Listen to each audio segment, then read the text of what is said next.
ተወዳጇ ሀሊማ አብዱራህማን ልትሞሸር ነው። ሽምግልናም ተላከላት።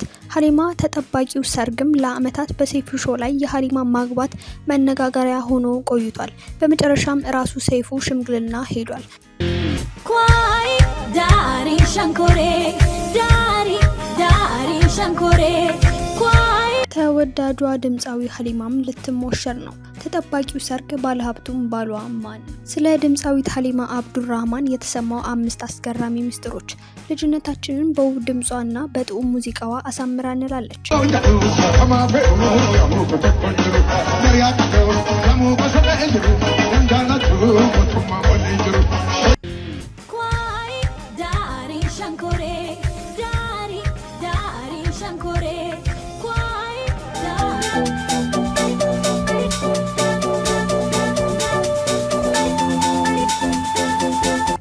ካለህበት ከተሰኘው ድንቅ ሙዚቃዋ እስከ ሰሞነኛው ጎራው የተሰኘው ሙዚቃዋ ድረስ ሀሊማ ሲባል ውብ ሙዚቃን የሚል ተቀጽላ የግድ መኖር አለበት እስኪባል ፍልቅልቋ ሀሊማ ድንቅ ሰው መሆኗን ስራዋ ይናገራሉ። ሰላም እንዴት ናችሁ ውድ የቻናላችን ተከታታዮች? በዛሬው መሰናዷችን ብዙዎች ከሚያውቋት እውነታ ጀርባ ስላለው ሀሊማና ያልተሰማው የግል ጉዳዩዋ እንዲሁም ሰሞኑ ስላስመለከተችን ፎቶዎቿ የምናወራቸው ብዙ ነገሮች ይኖራሉ።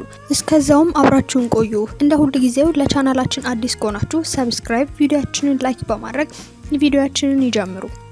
5ኛ አስቸጋሪ የህይወት ውጣ ውረድ። የተለያየ ሀገራት የነበረችው የተወሰነ ጊዜም በሳውዲ ኖራለች። ይሄ ከህይወት ውጣ ውረዷ በጥቂቱ ነው። ድምፃዊት ሀሊማ አብዱራህማን ለሙዚቃ ስትል በህይወቷ ትልልቅ ውሳኔዎችን ወስናለች። የማይሞከሩ ብዙ ነገሮችንና መስዋዕቶችንም ከፍላለች። ወላጅ አባቷ ከ20 ዓመታት በፊትም ሙዚቃ ወይንም እኔን ምረጪ ቢላትም እሷ ግን ሙዚቃን መርጣለች። የህይወቷንም ከባድ ውሳኔ ወስናለች። በዚህም የተነሳ ከ8 ዓመት በፊት በሞት የተለየው ወላጅ አባቷ ሳይቀር የተገናኙት ለአንድ ቀን ብቻ ነበረ። እሱንም አባቷ ከመሞቱ ከ2 ዓመት በፊት ቀደም ብሎ ሀሊማ በቲታኖስ ህመም ምክንያት ሆስፒታል በተኛችበት ወቅት ነበረ።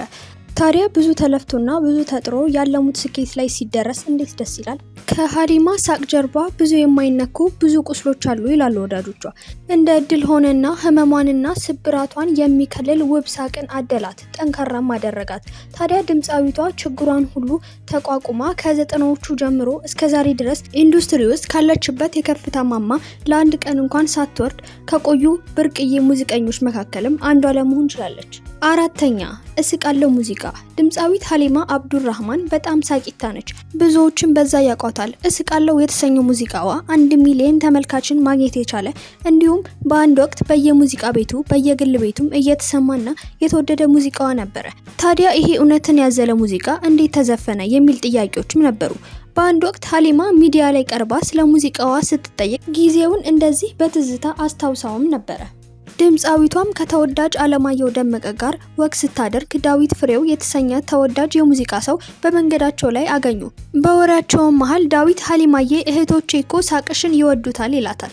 ሀሊማም ባለማመን ብዙዎች እኮ በሳቂ ይናደዳሉ አለችው። ዳዊትም በመገረም እንዴት ብሎ ጠየቃት። እናም ሳቅ በጠፋበት ጊዜ እንዴት እንደዚህ ትያለሽ ይላታል። ከዛም ወደ አሌክስ ዞሮ እንደውም በዚህ ሳቋ አንድ ዘፈን እንሰራላታለን አለው።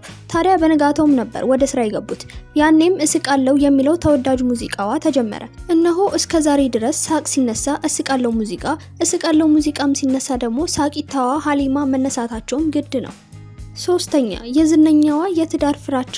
ሳቂታዋ ሀሊማ አብዱራህማን እንዴት ራሷን ከትዳር አግልላ እስካሁን እንዴት ብቻዋን ኖረች የሚሉት ብዙዎች ናቸው። ብዙዎቻችሁ እንደምታውቁት ሀሊማ ከቤት ከተባረረችበት ጊዜ ጀምሮ 14 ዓመት ያህል ከሙዚቃ ባለሙያ አለማየሁ ደመቀ ጋር በአንድ ክፍል ውስጥ ኖራለች። ነገር ግን በወንድምነት ብቻ እንደሆነም ሀሊማ በተደጋጋሚ በየሚዲያውም ተናግራለች።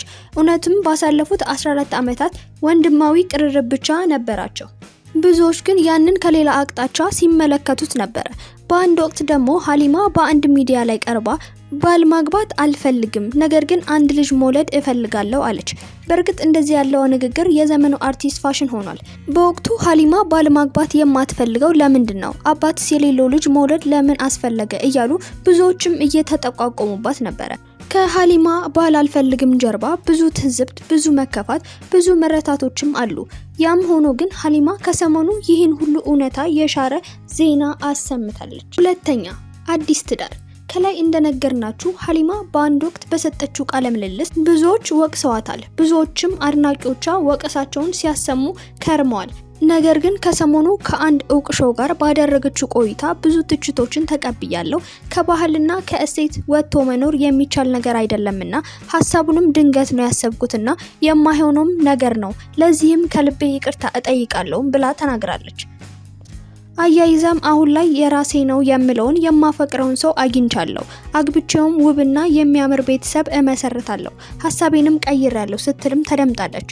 ታዲያ ሀሳቧን ያስቀየራትና የፍቅር ህይወቷን ያስጀመራት ወደፊትም የምትጓጓለትን ምርጡን ቤተሰብ የሚሰጣት ሰው ማን ነው ብለንም ባደረግነው ማጣራት ያገኘነው መረጃ እንደሚከተለውም አዘጋጅተንላችኋል።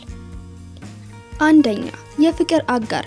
ይህ ሰው በጣም ልዩ እንደሆነና እድሜ ዘመኗን ሁሉ ታስበው የነበረውን ሀሳቧን እንዳስቀየራትና ፍቅርንም ሀብላ ለመጀመር ምክንያት እንደሆናት ሀሊማ በገዛ አንደበቷ ስትናገርም ተሰምታለች። ይህ ሰው ለሷ ብሎ ብዙ ዋጋ እንደከፈለና ካለምንም ቅድመ ሁኔታ ከልቡ እንደሚወዳት እንዳረጋገጠች፣ በዚሁም ሀሳቧን እንደቀየረችም ለመሸሸግ አልፈለገችም። ተወዳጇ ሀሊማ አብዱራህማን ልትሞሸር ነው። ሽምግልናም ተላከላት። ሀሊማ ተጠባቂው ሰርግም ለአመታት በሰይፉ ሾው ላይ የሀሊማ ማግባት መነጋገሪያ ሆኖ ቆይቷል። በመጨረሻም ራሱ ሰይፉ ሽምግልና ሄዷል። ኳይ ዳሪ ሸንኮሬ ዳሪ ሸንኮሬ ኳይ። ተወዳጇ ድምፃዊ ሀሊማም ልትሞሸር ነው። ተጠባቂው ሰርግ ባለሀብቱም ባሏ ማን ነው? ስለ ድምፃዊት ሀሊማ አብዱራህማን የተሰማው 5 አስገራሚ ምስጢሮች። ልጅነታችንን በውብ ድምጿና በጥዑም ሙዚቃዋ አሳምራ እንላለች።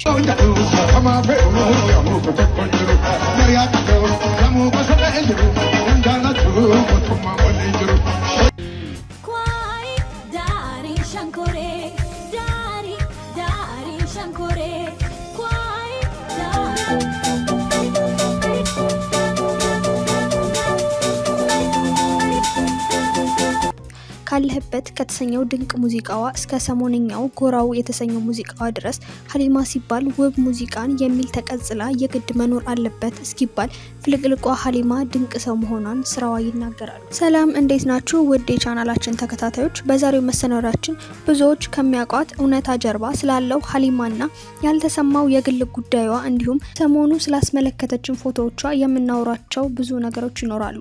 እስከዛውም አብራችሁን ቆዩ። እንደ ሁል ጊዜው ለቻናላችን አዲስ ከሆናችሁ ሰብስክራይብ፣ ቪዲዮአችንን ላይክ በማድረግ ቪዲዮአችንን ይጀምሩ።